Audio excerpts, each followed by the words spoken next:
स्वस्य तेजोयुक्तैः वचनैः अस्मान् अनुगृह्णातु इति तेजस्वी सूर्यमहोदयं प्रार्थये. ಎಲ್ರಿಗೂ ನಮಸ್ಕಾರ. ವೇದಿಕೆ ಮೇಲೆ ನಮ್ಮೆಲ್ಲರ ಹಿರಿಯರು ಸಂಸ್ಕೃತದ ಪ್ರಚಾರ ಪ್ರಸಾರಕ್ಕೋಸ್ಕರ ತಮ್ಮ ಇಡೀ ಜೀವನವನ್ನೇ ಸಮರ್ಪಿಸಿರುವಂಥ, ನಾವೆಲ್ಲರೂ ಅತ್ಯಂತ ಗೌರವಿಸುವಂಥ ದಿನೇಶ್ ಕಾಮಜ್ಜಿ ಇದ್ದಾರೆ. ಕಾರ್ಯಕ್ರಮದ ಅಧ್ಯಕ್ಷತೆಯನ್ನು ವಹಿಸಿದ್ದಾರೆ. ದಿನೇಶ್ ಕಾಮಜ್ಜಿಗೆ ನಮಸ್ಕಾರಗಳನ್ನು ಅರ್ಪಿಸಿ, ಶಿವಾಜಿ ಮಹಾರಾಜರ ಜೀವನ ಮತ್ತು ಅದರಿಂದ ಇವತ್ತಿಗೆ ನಾವೆಲ್ಲರೂ ಮತ್ತು ವಿಶೇಷವಾಗಿ ಹಿಂದೂ ಸಮಾಜ ಕಲಿಬೇಕಾಗಿರುವಂಥ ಹಲವಾರು ವಿಷಯಗಳನ್ನು ಹಲವಾರು ಗ್ರಂಥಗಳ ಮುಖಾಂತರ ಸಮಾಜಕ್ಕೆ ಪರಿಚಯ ಮಾಡಿಕೊಟ್ಟು ಇವತ್ತು ರಣದುರಂಧರ ಅನ್ನುವಂಥ ಹೊಸ ಕೃತಿಯನ್ನು ಬರೆದು ಸಮಾಜಕ್ಕೆ ಅರ್ಪಿಸಿರುವಂಥ ಹಿರಿಯ ಲೇಖಕರು, ರಾಷ್ಟ್ರೀಯತೆಯ ವಿಚಾರವನ್ನು ತಮ್ಮ ಲೇಖನಿಯ ಮೂಲಕ ಸಮಾಜದಲ್ಲಿ ಪಸರಿಸ್ತಾ ಇರುವಂಥ ಗುರುಪ್ರಸಾದ್ ಭಟ್ರಿದ್ದಾರೆ. ಅವ್ರಿಗೂ ಕೂಡ ನಮಸ್ಕಾರಗಳನ್ನು ಸಲ್ಲಿಸಿ, ವೇದಿಕೆ ಮೇಲೆ ಉಪಸ್ಥಿತರಿರುವಂಥ ಎಲ್ಲ ಹಿರಿಯರಿಗೆ ಗಣ್ಯರಿಗೆ ನಮಸ್ಕಾರಗಳನ್ನು ಸಲ್ಲಿಸಿ, ವೇದಿಕೆಯ ಮುಂಭಾಗದಲ್ಲಿರುವಂಥ ಎಲ್ಲ ಸಭಿಕರೇ ಎಲ್ರಿಗೂ ನಮಸ್ಕಾರ. ದಿನೇಶ್ ಜಿ ಮಾತನಾಡಬೇಕಾದ್ರೆ ನಾನು ಕಳೆದ ಕೇವಲ ಲಾಸ್ಟ್ 4-5 ನಿಮಿಷ ಇದ್ದಾಗ ಬಂದರೂ ಕೂಡ ಅವರ ಭಾಷಣದ ಸ್ಪಿರಿಟ್ ಏನು ಅನ್ನೋದು ಗೊತ್ತಾಯಿತು. ಯಾಕೆಂದರೆ ಈ ಪುಸ್ತಕದಲ್ಲಿ ಕ್ಯಾಪ್ಚರ್ ಆಗಿರುವಂಥ, I would like to use the word Shivaji consciousness,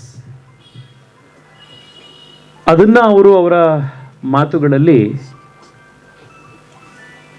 ನಮ್ಮೆದುರುಗಡೆ ಪ್ರಸ್ತುತ ಮಾಡುವಂಥ ಪ್ರಯತ್ನ ದಿನೇಶ್ ಜಿ ಮಾಡಿದ್ರು. ನಾನು ಹೆಚ್ಚು ವಿಷಯವನ್ನು ಆ ಕಾರಣಕ್ಕೋಸ್ಕರ ಹೇಳಲಿಕ್ಕೆ ಹೋಗೋದಿಲ್ಲ, ಅವಶ್ಯಕತೆ ಇಲ್ಲದಲೇ ಇರುವಂಥ ಕಾರಣ, ಅವರಾಗಲೇ ಮಾತನಾಡಿರುವಂಥ ಕಾರಣ.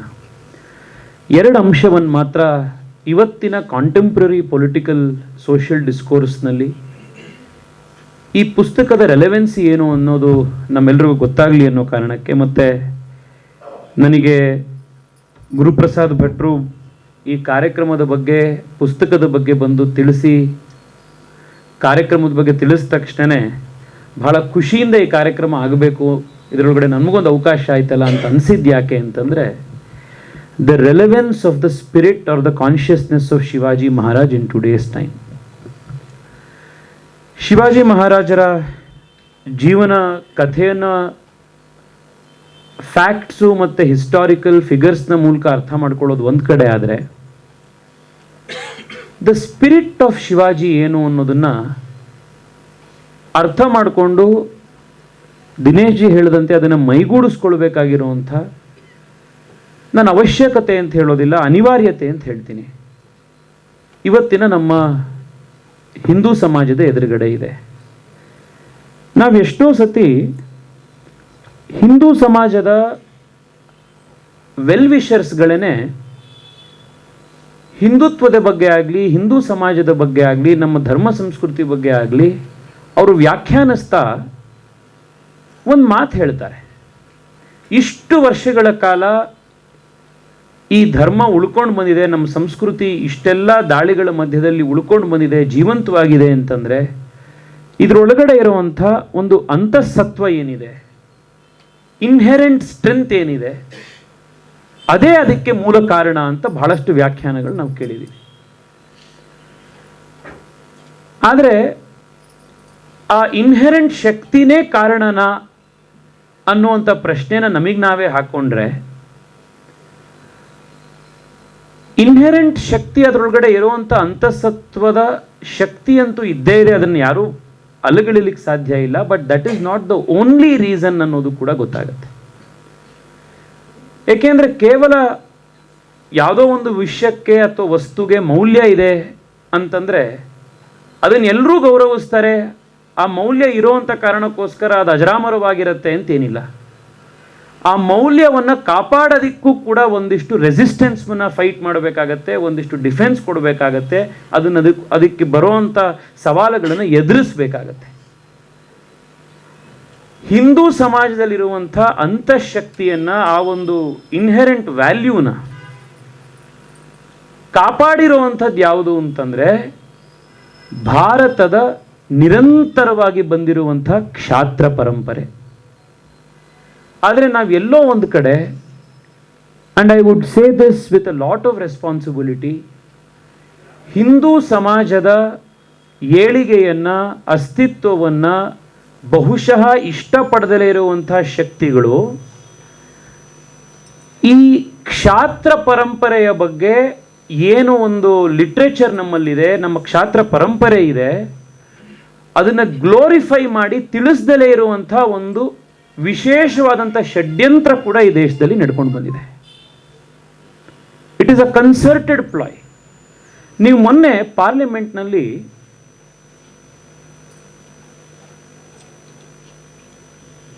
ಪ್ರೆಸಿಡೆಂಟ್ ಮೋಷನ್ ಆಫ್ ಥ್ಯಾಂಕ್ಸ್ ಆದಮೇಲೆ ವಿರೋಧ ಪಕ್ಷದ ನಾಯಕರು ರಾಹುಲ್ ಗಾಂಧಿ ಭಾಷಣ ಮಾಡ್ತಾರೆ. ನೀವೆಲ್ಲರೂ ಆ ಭಾಷಣ ಕೇಳಿದ್ದೀರಿ.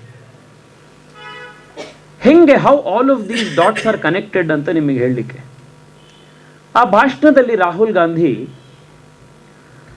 ಒಂದು ಈಶ್ವರಂದೊಂದು ಫೋಟೋ, ಗುರು ನಾನಕ್ರದ್ದೊಂದು ಫೋಟೋ, ಶಿಲುಬೆದೊಂದು ಫೋಟೋ, ಇದನ್ನೆಲ್ಲ ಒಂದು ಪೋಸ್ಟರ್ಗಳನ್ನು ತಗೊಂಡು ಬಂದು ತೋರಿಸುವಂಥ ಪ್ರಯತ್ನ ಮಾಡ್ತಾರೆ. ನೀವು ನೋಡಿರ್ಬೋದು ಪಾರ್ಲಿಮೆಂಟ್ನಲ್ಲಿ. ಇದನ್ನು ನೋಡಬೇಕಾದಾಗ ಅವರು ಮಾಡುವಂಥ ಒಂದು ವ್ಯಾಖ್ಯಾನ ಏನು ಅಂದರೆ, ಎಲ್ಲ ಧರ್ಮಗಳು ಕೂಡ ಶಾಂತಿಯ ಪಾಠವನ್ನೇ ಮಾಡಿರುವಂಥದ್ದು, ಯಾವ ಧರ್ಮವೂ ಅಶಾಂತಿಯ ಅಥವಾ ಸಂಘರ್ಷದ ಮಾತುಗಳನ್ನು ಹೇಳಿಕೊಟ್ಟಿಲ್ಲ. ಅದರಲ್ಲೂ ಹಿಂದೂ ಅಂತಂದರೆ ಅವನು ಶಾಂತಿ ಮತ್ತೆ ಶಾಂತಿ ಬಿಟ್ಟರೆ ಹಿಂದೂ ಮಾತನಾಡಲಿಕ್ಕೆ ಸಾಧ್ಯ ಆಗೋದಿಲ್ಲ. ಯಾರು ಹಿಂಸೆಯ ಮಾತನಾಡ್ತಾರೋ ಅವನು ಹಿಂದೂನೇ ಅಲ್ಲ.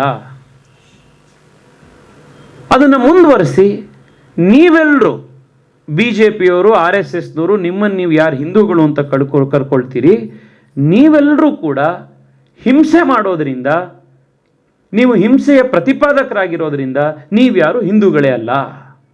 This was the way he constructed his speech. ನೀವೆಲ್ಲರೂ ಕೇಳಿದ್ದೀರಾ ಅದನ್ನು. ಮೊನ್ನೆ ಭಾಷಣದಲ್ಲೂ ಕೂಡ ನೀವು ಇದನ್ನೇ ಕೇಳಿದ್ದೀರಿ. For a very long time ನಮ್ಮಲ್ಲಿ ಏನಾಗ್ತಾ ಬಂತು ಅಂದರೆ, ನಾವು ಶಾಂತಿ ಸಹಬಾಳ್ವೆ ಬೇಕು, ಅದೇ ರೀತಿ ಮಾಡಬೇಕು, ಜೀವನ ನಡೆಸಬೇಕು, ನಮ್ಮ ಫಿಲಾಸಫಿ ಅದೇ ರೀತಿ ಇದೆ, ಸರ್ವೇ ಜನ ಸುಖಿನೋ ಭವಂತು ಅನ್ನುವಂಥದ್ದು ನಮ್ಮ ಫಿಲಾಸಫಿ.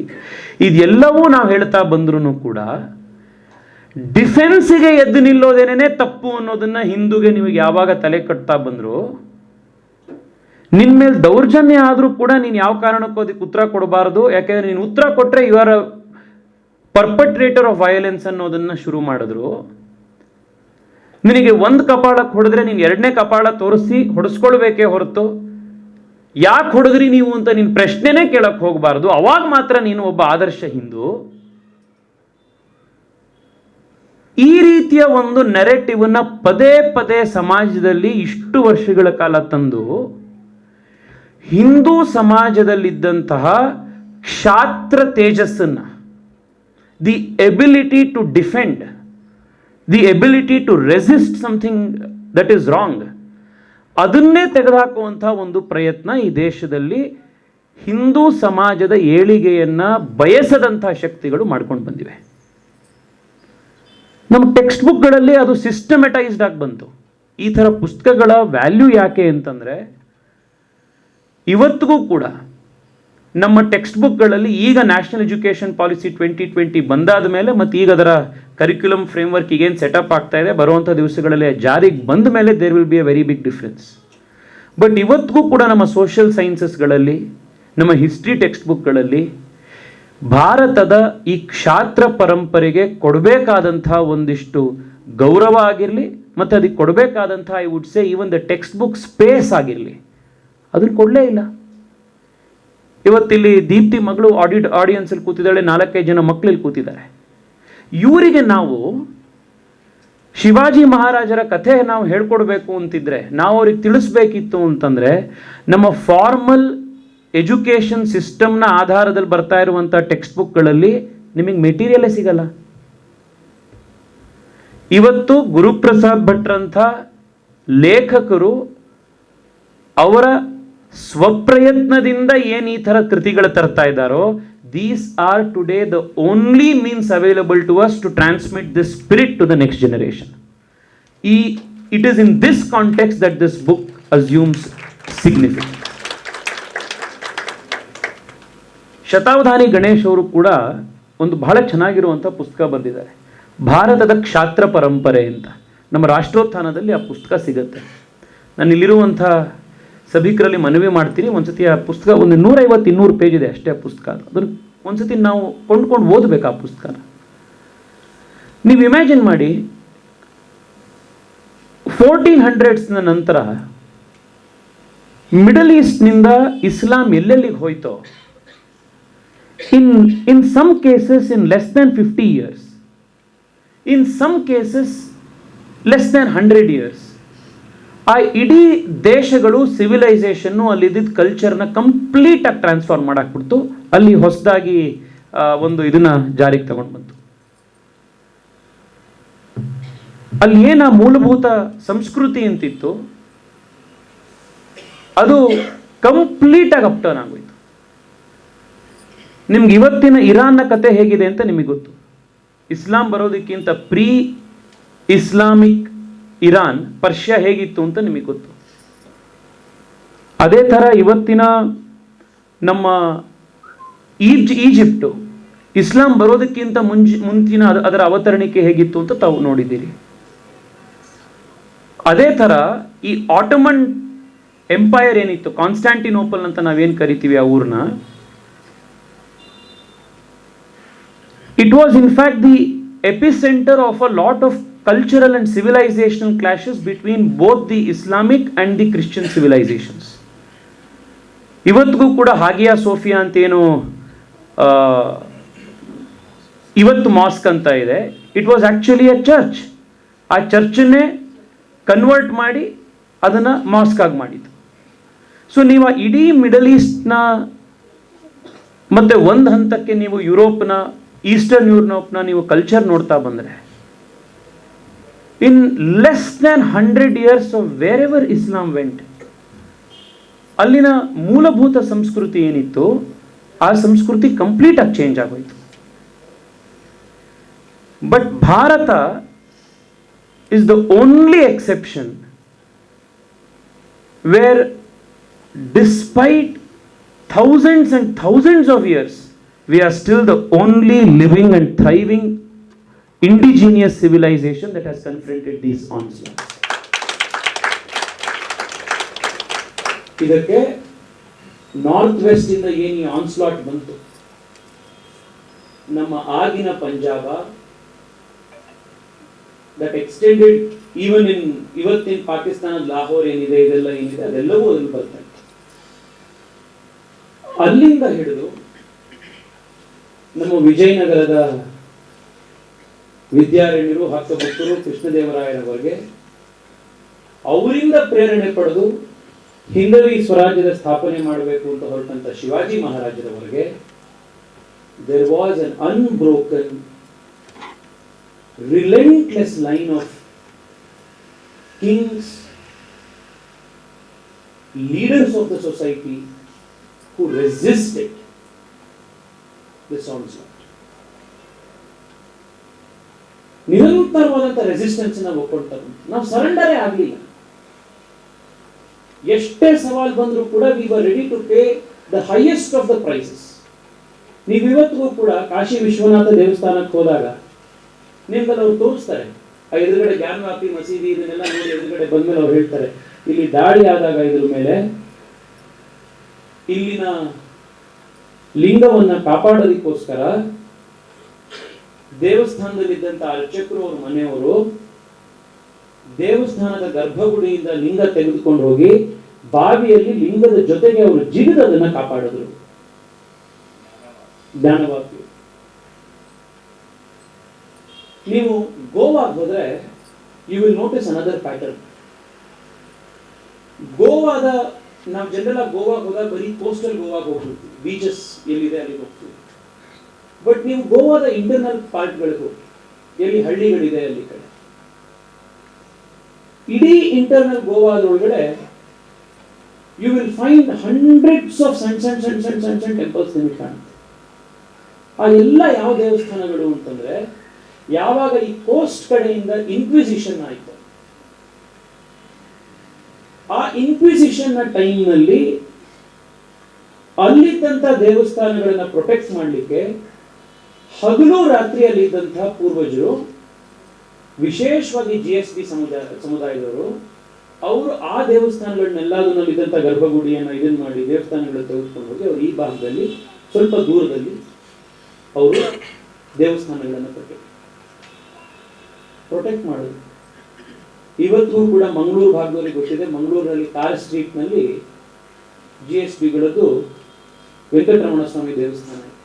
ನೀವು ಅಲ್ಲಿ ಹೋಗಿ ಈ ದೇವಸ್ಥಾನ ಹೆಂಗೆ ಶುರುವಾಯಿತು, ಇದರ ಹಿಂದಿನ ಕಥೆ ಏನು, ಇದರದೆಲ್ಲ ಕೇಳಿದ್ರೆ ಅವ್ರು ಯಾಕೆ ಗೋವಾ ಭಾಗದಿಂದ ಮಂಗಳೂರು ತನಕ why were they forced to retreat. ನಾವೆಲ್ಲರೂ ಕೂಡ ಹಿಂದೂಗಳಾಗಿ ಇವತ್ತು ನಮ್ಮ ಅಸ್ತಿತ್ವವನ್ನು ಕಾಪಾಡಿಕೊಂಡಿದ್ರೆ ಅದರ ಹಿಂದೆ ಈ ಧರ್ಮದ ಅವಿಚ್ಛಿನ್ನವಾದ ಶಾಸ್ತ್ರ ಪರಂಪರೆಯೇ ಇದಕ್ಕೆ ಮೂಲಭೂತವಾದಂತಹ ಕಾರಣ. ಅದನ್ನು ನಾವು ಮರೀಲಿಕ್ಕೆ ಸಾಧ್ಯನೇ ಇಲ್ಲ. ಆ ಕಾರಣಕ್ಕೋಸ್ಕರನೇ ಶಿವಾಜಿ ಮಹಾರಾಜರ ಬಗ್ಗೆ ಕವಿಯೊಬ್ಬರು ಬರೀತಾ, ಶಿವಾಜಿ ಮಹಾರಾಜರು ಹುಟ್ಟದಲ್ಲೇ ಇದ್ದಿದ್ರೆ ಏನಾಗಿರ್ತಿತ್ತು ಅಂತ ಬರೀತಾರೆ. ಶಿವಾಜಿ ನ ಹೋತೆ ತೋ ಸುನ್ನತ ಹೋತಿ ಸಬ್ಕಿ. ಶಿವಾಜಿ ಮಹಾರಾಜರು ಹುಟ್ಟದಲ್ಲೇ ಇದ್ದಿದ್ರೆ ಏನಾಗಿರ್ತಿತ್ತು. ಶಿವಾಜಿ ಮಹಾರಾಜರ ಬಗ್ಗೆ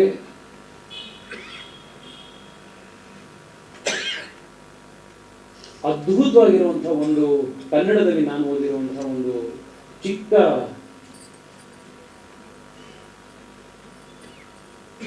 ಒಂದು ವಿವರಣೆ ನಮಗೆ ಬರುವಂಥದ್ದು,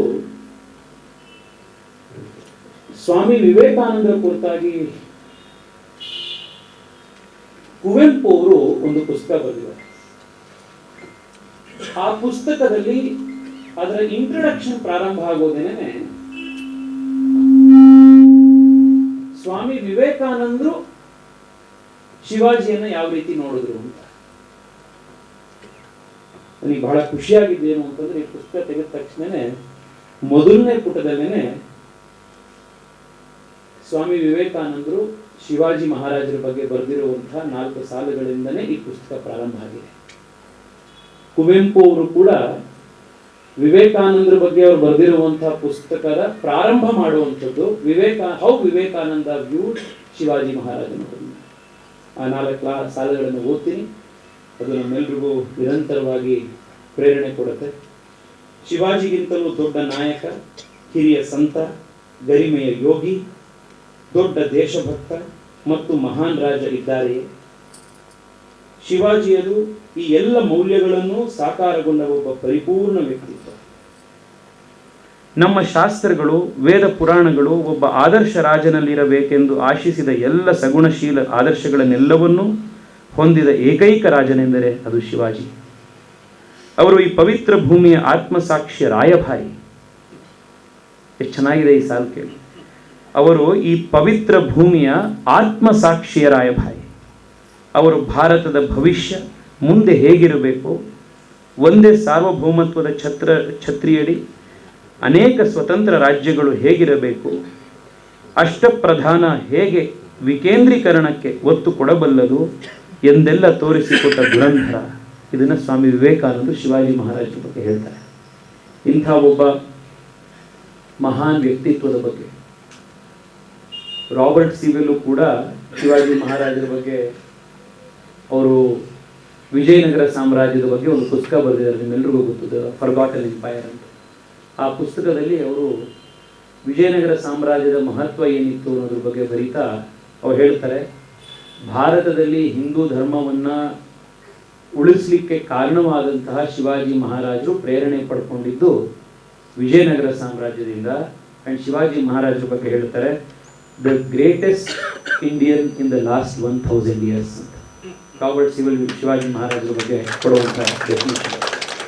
ಶಿವಾಜಿ ಮಹಾರಾಜರ ಮಲ್ಟಿ ಡೈಮೆನ್ಷನಲ್ ಪರ್ಸನಾಲಿಟಿ ಇದೆ. ಅದು ನನಗಿಂತ ಹೆಚ್ಚಾಗಿ ಗುರುಪ್ರಸಾದ್ ಭಟ್ರು ಅದ್ರ ಬಗ್ಗೆ ವಿದ್ವತ್ತನ್ನು ಹೊಂದಿರೋದ್ರಿಂದ he is more competent to speak on all of those things. ಯಾಕೆಂದರೆ ಆ ಎಲ್ಲ ಡೈಮೆನ್ಷನ್ಗಳಲ್ಲೂ ನಾವು ಪ್ರೇರಣೆ ಪಡೆಯುವಂಥ, ಮತ್ತು ಪ್ರೇರಣೆ ಅಷ್ಟೇ ಅಲ್ಲ, ಇವತ್ತಿಗೂ ಕೂಡ ಸಾಕಷ್ಟು ಪ್ರಾಕ್ಟಿಕಲ್ ರೆಲೆವೆನ್ಸ್ ಇರುವಂಥ ಅಂಶಗಳಿವೆ. ದಿನೇಶ್ ಜಿ ಮಾತನಾಡ್ತಾ ಹೇಳಿದ್ರು, ಶಬ್ದಕೋಶ ಇರ್ಬೋದು, ಅರ್ಥಕೋಶ ಇರ್ಬೋದು, ಅವರ ಇಕಾನಮಿ ಇರ್ಬೋದು. ಇನ್ನೊಂದು ನೀವು ಅಬ್ಸರ್ವ್ ಮಾಡಿ, ನನಗೆ ಇನ್ನೊಂದು ಬಹಳ ಖುಷಿಯಾಗಿದ್ದು ಪುಸ್ತಕದ ಬಗ್ಗೆ ಅಂತಂದ್ರೆ, ಗುರುಪ್ರಸಾದ್ ನಮ್ಮ ಸ್ಟ್ರಾಟಜಿಕ್ ಕಲ್ಚರ್ನಲ್ಲಿ over the last so many years, ನಾನು ಆಗಲೇ ಹೇಳಿದೆ, the thrust of my speech was there was a deliberate effort made to forget and to make forget the Kshatriya parampara of our country. And as a natural consequence, ನಾವು ನಮ್ಮ indigenous war craft ಏನಿತ್ತು, ನಮ್ಮ war strategies ಏನಿತ್ತು, ಅದನ್ನು ಕೂಡ ನಾವು neglect ಮಾಡಿದ್ವಿ. ನೀ ಕ್ಷಾತ್ರ ಪರಂಪರೆನೇ ನೀನು ನೆಗ್ಲೆಕ್ಟ್ ಮಾಡೋದು. ಒಂದು ಕಪಾಳ ತೋರಿಸಿದ್ರೆ ಇನ್ನೊಂದು ಕಪಾಳ ತೋರಿಸಿ ಹೊಡೆಸ್ಕೊಳ್ಬೇಕು, ಇದೇ ನಮ್ಮ ಕಲ್ಚರು ಅಂತಾನೆ ಬೆಳೆಸ್ಕೊಟ್ಟಿರೋನಿಗೆ, ಸಹಜವಾಗಿ ನೀ ಕ್ಷಾತ್ರ ಪರಂಪರೆ ಹೇಳ್ದಲೇ ಇರೋನಿಗೆ, how will this culture ever make a study, a critical study of our warcraft? ನೀವು ಪ್ರಪಂಚದ ಯಾವುದೇ ದೇಶಕ್ಕೂ, ಚಿಕ್ಕ ಚಿಕ್ಕ ದೇಶಗಳಿಗೆ ನಾನು ಹೋಗಿರೋ ಕಡೆ ಮ್ಯೂಸಿಯಂಗಳು ಕಟ್ಟಿದ್ದಾರೆ. ಆ ಮ್ಯೂಸಿಯಂಗಳಲ್ಲಿ ಅವ್ರ ದೇಶದಲ್ಲಿ ಎಷ್ಟು ಚಿಕ್ಕ ಚಿಕ್ಕ ಯುದ್ಧಗಳಾಗಿರ್ತವೆ, ಸಣ್ಣ ಸಣ್ಣ ಕಂಟ್ರಿಗಳು ಹೇಳ್ತಾರೆ. ಆದರೆ ಆ ವಾರ್ ಹೀರೋಸ್ಗಳನ್ನ, ಅಲ್ಲಿ ಉಪಯೋಗಿಸಿದಂಥ ಆಯುಧಗಳನ್ನ, ವಾರ್ ಸ್ಟ್ರಾಟಜೀಸ್ನ, ಇದ್ರ ಬಗ್ಗೆ ಸ್ಟಡಿ ಮಾಡಿ ಬರೆದಿರುವಂಥ ದೊಡ್ಡ ದೊಡ್ಡ ಪುಸ್ತಕಗಳು, ಮ್ಯೂಸಿಯಂಗಳು ಎಲ್ಲ ಕಲ್ಚರ್ ಇದೆ. ನಾವು ಕ್ಷಾತ್ರ ಪರಂಪರೆಯನ್ನೇ ನೆಗ್ಲೆಕ್ಟ್ ಮಾಡಿದ್ರಿಂದ ಒಂದು ರೀತಿಯಲ್ಲಿ ನಾವು ಕೂಡ ಹಿಂಗೆ ಸತ್ತೋರಂತಾದ್ವಿ. ಎರಡನೇದು, ನಾವು ನಮ್ಮ ರೆಸಿಸ್ಟೆನ್ಸ್ ಕೊಡಬೇಕು ತಪ್ಪಿಗೆ ಅನ್ನುವಂಥ ಒಂದು ಕಲ್ಚರೇ ಹೊಟ್ಟೋಯ್ತು. ಯಾವ ಥರ ಏನಿಗೆ ಅನ್ಯಾಯ ಮಾಡಿದ್ರು ಕೂಡ ಸಹಿಸ್ಕೊಂಡಿರ್ಬೇಕು ಅನ್ನೋನೇ ನೀನು ನಿಜವಾದ ಹಿಂದೂ ಅನ್ನುವಂಥ ಒಂದು ಭಾವನೆ ಕೊಟ್ವಿ. And as a consequence of all of these, ನಮ್ಮ ವಾರ್ ಸ್ಟ್ರಾಟಜೀಸ್ನ ಬಗ್ಗೆ, ನಮ್ಮ ವಾರ್ಗಳ ಬಗ್ಗೆ ಏನು ನಮ್ಮ ಒಂದು ಇಂಡಿಜಿನಿಯಸ್ ನಾಲೆಡ್ಜ್ ಸಿಸ್ಟಮ್ ಇತ್ತು, ಅದ್ರ ಬಗ್ಗೆ ನಡಿಬೇಕಾಗಿಂತ ಸ್ಟಡಿ ಕೂಡ ನಡೀಲಿಲ್ಲ. ಈ ಪುಸ್ತಕ ಇನ್ ಅನದರ್ ಆಸ್ಪೆಕ್ಟ್ ಯಾಕೆ ಸಖತ್ ರೆಲೆವೆಂಟ್ ಇದೆ ಇವತ್ತಿನ ಕಾಂಟೆಕ್ಸ್ಟಿಗೆ ಅಂತಂದ್ರೆ, ಇದು ಶಿವಾಜಿ ಮಹಾರಾಜರ ಜೀವನ ಕುರಿತಂಥ ಡೇಟು ಮತ್ತೆ ಹಿಸ್ಟ್ರಿ, ಟೈಮು, ಎಷ್ಟೊತ್ತಿಗೆ ಅವ್ರು ಎಲ್ಲಿಗೆ ಹೋದ್ರು, ಯಾವತ್ತು ಯುದ್ಧ ಆಯಿತು, ಈ ಡೀಟೇಲ್ ಅಷ್ಟೇ ಕೊಡ್ತಾ ಇಲ್ಲ. But this is making a strategic critical study. 10 ನಿರ್ಣಾಯಕ ಯುದ್ಧಗಳು ಮತ್ತು ಕಟ್ಟಕಡೆ ಯುದ್ಧದ ವಿಶ್ಲೇಷಣೆ, ಈ ಯುದ್ಧಗಳ ವಿಶ್ಲೇಷಣೆ ಅದು ಕೂಡ ಇವತ್ತಿಗೆ ತುಂಬಾ ಬೇಕಾಗಿರುವಂತಹ ಒಂದು ನೆಸೆಸಿಟಿ. ನಾವು ಮಹಾಭಾರತ, ರಾಮಾಯಣಗಳನ್ನು ಓದಿದಾಗಲೂ ವಿಶೇಷವಾಗಿ ಮಹಾಭಾರತದಲ್ಲಿ ಎಷ್ಟು ನಿಮಗೆ ಯುದ್ಧಶಾಸ್ತ್ರದ ಬಗ್ಗೆ ನಿಮಗೆ ಎಷ್ಟು ಶ್ಲೋಕಗಳಲ್ಲಿದೆ, ಅರ್ಥಶಾಸ್ತ್ರದಲ್ಲಿ ಎಷ್ಟು ಯುದ್ಧಗಳ ಬಗ್ಗೆ ನಿಮಗೆ ಫಾರ್ಮೇಷನ್ಸ್, ಯಾರೆಲ್ಲಿ ಹೇಗೆ ನಿಂತ್ಕೊಳ್ಬೇಕು, ಯಾವ ಕಡೆಯಿಂದ ಅಟ್ಯಾಕ್, ಯಾವ ಕಡೆಯಿಂದ ಹೇಗೆ, ಇದೆಲ್ಲವೂ ಏನಾಗ್ತಾ ಹೋಯಿತು ಅಂತಂದ್ರೆ ಆಸ್ ಅ ಕಲ್ಚರ್ ಅದನ್ನ ಬಿಡಿಸ್ತಾ ಬಂತು. ಸೊ ಈ ಪುಸ್ತಕದಲ್ಲಿ not just we are revisiting the Kshatra parampara of Shivaji Maharaj and the larger Kshatra parampara of this culture, but primarily we are also focusing on learning a thing or two from our indigenous war strategies. ಯಾಕೆಂದ್ರೆ Shivaji ಮಹಾರಾಜರಿಗಿಂತ adverse circumstances ಅಲ್ಲಿ ಯುದ್ಧ ಮಾಡಿದಂಥ ಬಹುಶಃ ಕಳೆದ 1000 ವರ್ಷದಲ್ಲಿ ಯಾವ ಆರ್ಮಿಯೂ ಇರಲಿಲ್ಲ. ಮುಘಲರ ಅಂಥ ದೊಡ್ಡ ಸೈನ್ಯ ಇದು, it was like a band of small, ಈ ಆಟ ಆಡ್ಕೊಂಡಿದ್ದಂಥ ಒಂದು ಜನ ಹುಡುಗರನ್ನ, ಇವ್ರನ್ನ ಎಲ್ಲರೂ ಒಟ್ಟಿಗೆ ಸೇರಿಸಿ ತಯಾರು ಮಾಡಿದಂತಹ ಒಂದು ಯುದ್ಧ ಸೇನಾ. ಮತ್ತೊಂದು ಕಡೆ ಯಾವ ತರ ಈ ಗೆರಿಲ್ಲಾ ವಾರ್ಫೇರ್ ಅನ್ನ, ಅಲ್ಲಿನ ಮಲ್ನಾಡ್ನ ಸಹ್ಯಾದ್ರಿಯ ಬೆಟ್ಟಗಳಲ್ಲಿದ್ದಂತಹ ನೈಸರ್ಗಿಕ ಅಡ್ವಾಂಟೇಜಸ್ಗಳನ್ನು ಬಳಸ್ಕೊಂಡು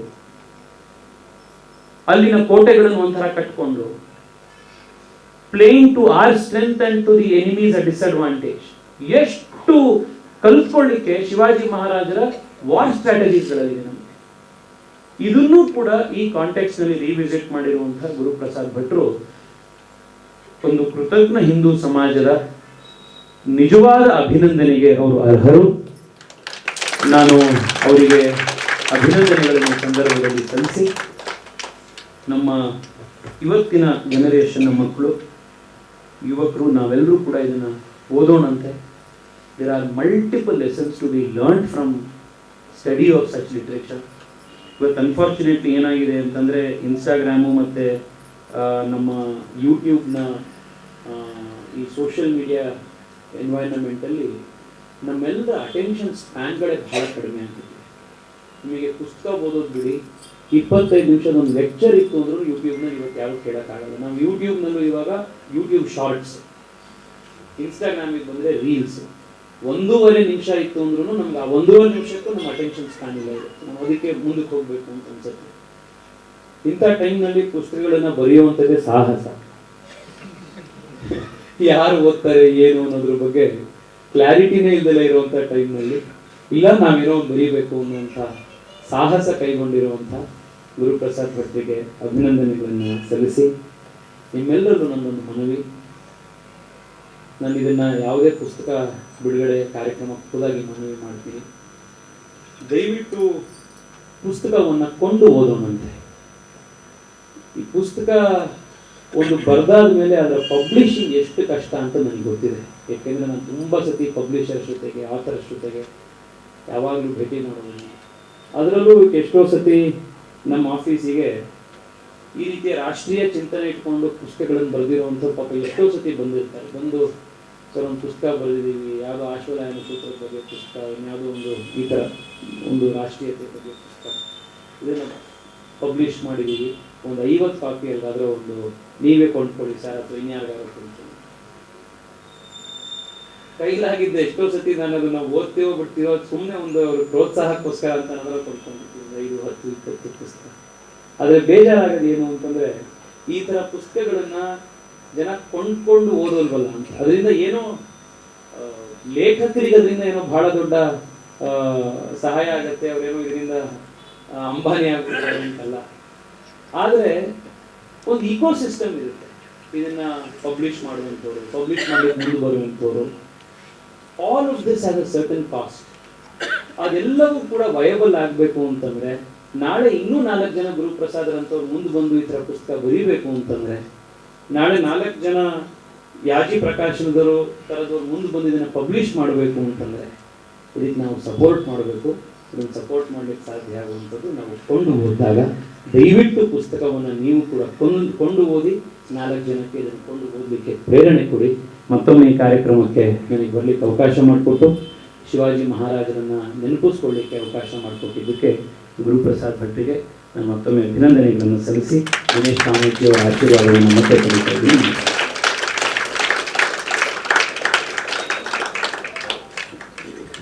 ಆಸ್ ಯೂಶುವಲ್ प्रेरणादायकानि आसन् भवतः वचनानि. धन्यवादाः महोदय. इदानीं कार्यक्रमस्य अन्तिमे घट्टे स्मः. वन्दनार्पणं कर्तुं लक्ष्मीनारायणमहोदयम् आह्वयामि. आदरणीयाः सर्वेभ्यः प्रणामाः. अत्र मञ्चे उपस्थितः अस्ति श्री तेजस्वी सूर्यमहोदयः. तेजस्वी सूर्यमहोदयं वयं राजनेता राजकारणी इति अर्थे वयम् अत्र न आहूतवन्तः. वाग्मी इत्यर्थेपि न. तेजस्वी सूर्यमहोदयः संस्कृतभारत्यां बालकेन्द्रस्य बालः. बाल्ये सः तेजस्वी सूर्यमहोदयः रमा भगिनी माता रमा भगिनी नित्यकार्यकर्त्री, संस्कृतभारत्याः कार्यकर्त्री.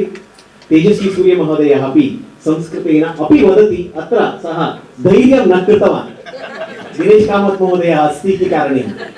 अतः तेजस्वी सूर्यमहोदय स्वस्य कार्यम् अद्य एव दोड्बळापुरे महान्तं कार्यक्रमं समाप्य महोदयः अत्र आगतवान्. तस्मै धन्यवादान् समर्पयामः. गुरुप्रसाद भट्ट महोदयं निवेदयामि, गौरवार्पणं करोतु इति.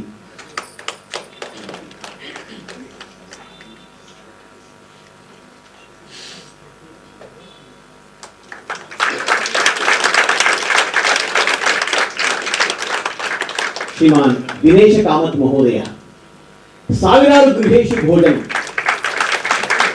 50 ವರ್ಷ 51ನೇ ವರ್ಷ इदानीं ब्रह्मचारी सन् पूर्ण विश्वे संस्कृतभारत्याः कार्यं करोति सः दिनेश कामत् महोदयः अत्र घण्टात्रयतः अत्र स्थितवान् अस्ति तस्मै अपि धन्यवादाः सतीश बेळ्ळूर् महोदयः प्रबन्धन गुरुः अपि अस्ति कविः अपि अस्ति एतस्मै अपि धन्यवादाः सेविका यागी भगिनी गणेश यागी महोदयः कुत्र अस्ति तयोः अपि कृते धन्यवादान् समर्पयामि यागी महोदयः ಇವರ 101ನೇ पुस्तक एतत् इदानीम् अभिनन्दनानि